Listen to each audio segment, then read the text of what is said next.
Tapping threads by hand is one of those basic shop skills that look simple. Drill a hole, put a tap in it, turn the tap, and now you have threads. And honestly, once you've done it enough, it is pretty simple. I've tapped thousands of holes over the years, and I can't remember the last time I broke a tap.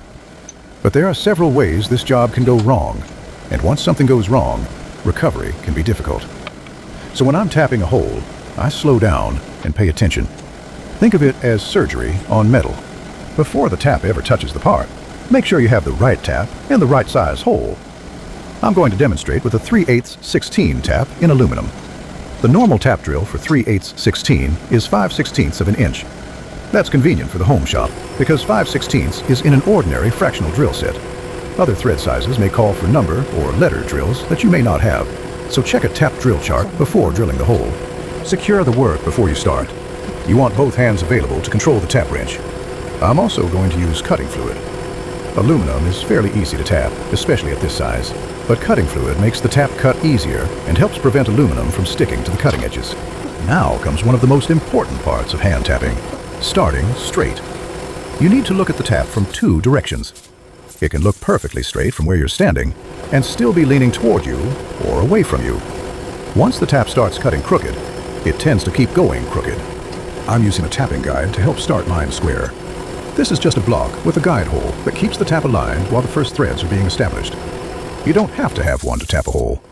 Once the tap starts cutting, pay attention to what you feel through the wrench. You're cutting metal, so there should be resistance, but you shouldn't be fighting the tap. This is where experience eventually takes over. The tap tells you quite a bit through your hands. You've probably heard the old rule about turning the tap forward and then backing it up. There's a reason for that. Backing up helps break and manage the chips created by the cutting edges. But I don't treat the number of turns as an absolute rule. With a 3/8 tap in aluminum like this, I can make quite a bit of progress before I need to back up. Change the conditions, and that changes quickly. A small tap in steel is much less forgiving. The smaller the tap and the harder the material, the more carefully I work it forward and back, and the more attention I pay to resistance. If something suddenly doesn't feel right, don't try to overpower it. Stop. Back up. Remove the tap if necessary. Clear the chips. Add cutting fluid and find out what's happening. A through hole is the easiest situation because the chips have somewhere to go. As the tap works through the material, the chips can move ahead of it and eventually come out the other side.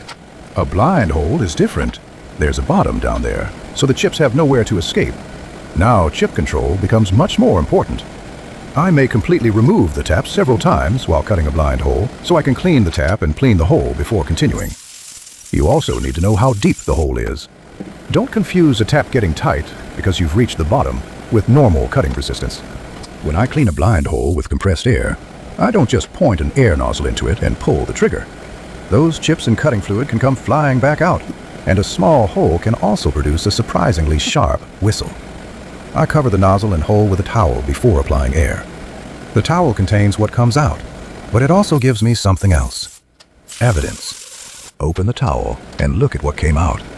If I expected a fair amount of chips and hardly anything is there, I don't assume the hole is clean just because I blew air through it. Inspect the hole. Chips can stick at the bottom. Sometimes I'll use a smaller drill bit by hand to gently twist and pick stubborn chips out.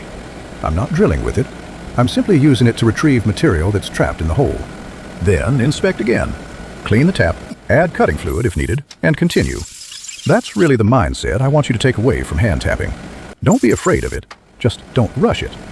Get the drill size right, start the tap square, use cutting fluid, pay attention to what you're feeling, and manage the chips, especially in a blind hole. When something doesn't feel right, stop and find out why. A few extra seconds during tapping can save you from spending a lot more time trying to remove a broken tap from a part you just made. Take your time, pay attention. Surgery on metal. This video is part of our Shop Proven series, where we look at workshop methods that actually work. Thanks for watching. There's more to come.